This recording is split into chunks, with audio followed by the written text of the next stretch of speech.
those that are written in history, but only my own experiences with these. Kahuna ho'omanamana is the spiritualist or medium. Kahuna ho'ulu'ai is the agriculturist, and the kahuna lawai'a is the fisherman. Now, as all of you have studied Huna, know the three concepts or aspects of mind, and as I teach in the classes and schools on know thyself. Now, this is one of the basic principles that the Hawaiians imparted to their children from the beginning. It's the idea of knowing who you are. Of course, Max Freedom Long has covered quite a bit of that, and I think it is really, thank you, wonderful that he has brought that to the world. Now, when we talk about the subconscious mind or the low self, the Unihipili, my concept of Unihipili is that which attaches itself to an object. Now we say Unihipili.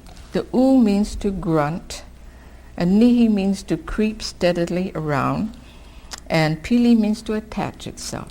Now if this is my book, and I had it for about 10 years, so my own Unihipili has attached itself to it. And then I pass it on to someone else. And that person's Unihipili is being put over it. And so it goes on.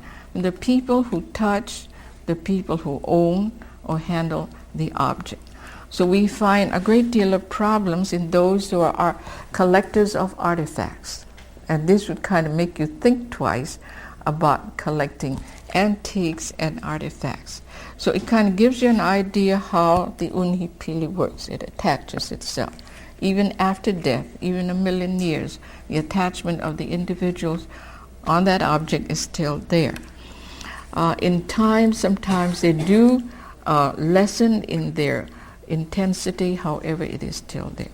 So the impression of the people concerned about it, you will find that when we do the Ho'oponopono, and I will write out the cases here to give you an idea how you could work on yourself, on an association or group, all in absentee. So that we will go through. Of course, we have the conscious mind, which is the Uhane. It has the free will or reasoning power. Could you erase that? Thank you. It is a link between the low self and the high self. It helps self to send pictures and messages to distant parts and at distance. It is a teacher and a guide to low self. It is of a higher voltage than the low self and is stronger. However, there are exceptions. When you find that the low self has greater power than the middle self, then you find a problem there. We find that true among those who are drug addicts, alcoholics, or any of these other cases that sort of run amok in our community. It means that the conscious mind is overwhelmed or overpowered by the low self. We come to the superconscious or the higher or the Aumakua. Now the Aumakua, as has been discussed before by other speakers, are what we call the family or personal gods. I too have my family god is a shark, also is an owl, and they're just as real to me as you are. However, they are in a higher category than we place them to be, give them credit for. Now, when we look at the subconscious mind, that it has the free will and the freedom of choice, it is the storehouse of mana, it is the computer. So when we are dealing with one another, we are talking about one another's computer. So we have the Akka, which is the shadowy form. It is also a facsimile of a body cell. If we have a cell, so there is a double to it. And that double would be an Akka.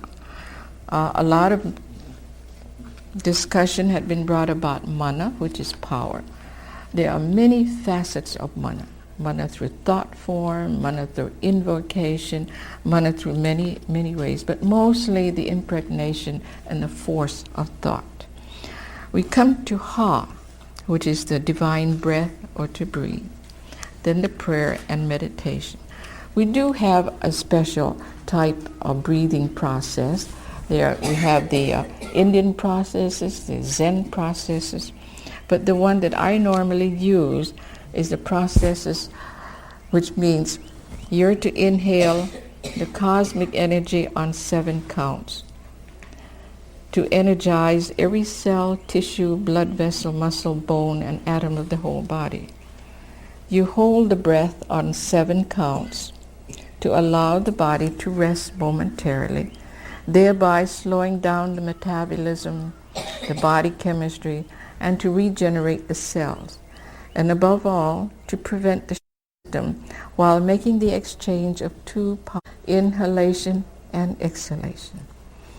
Now, when we exhale, the release of the impurities and poisons and blocks. Now remember, we're including the blocks, the mental blocks, from the system on 7 counts. Then we hold the breath on 7 counts. And this is considered as 1 round. So we are to do 7 rounds. We find also that in the event you have problems with being over-exhausted, or you feel it coming on, you do just this. And you find that the pickup is instantaneous. The process of mana and vital energy is sent to the low self, as we all know, where it is either stored or utilized, depending on the need of the moment. If healing or treatment is needed, then the middle self or the Uhane directs it to where it needs to be.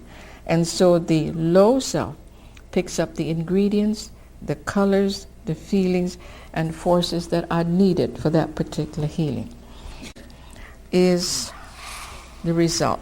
Now, this is just a rough idea that I brought out, that the Hawaiians referred to these aspects of mind as a pyramid or a triangle.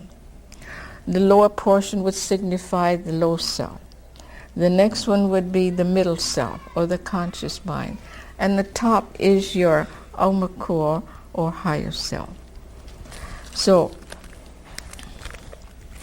we actually look at it in this light. Hawaiians felt always that we were at one with a divine source. So when we are at one with the divine source, we are said, I am the I, never the I am. I am the I now and always. It's always in the present tense. So the triangle is encased in a rectangular form like this. So the rectangular form here represents the I that we're talking about.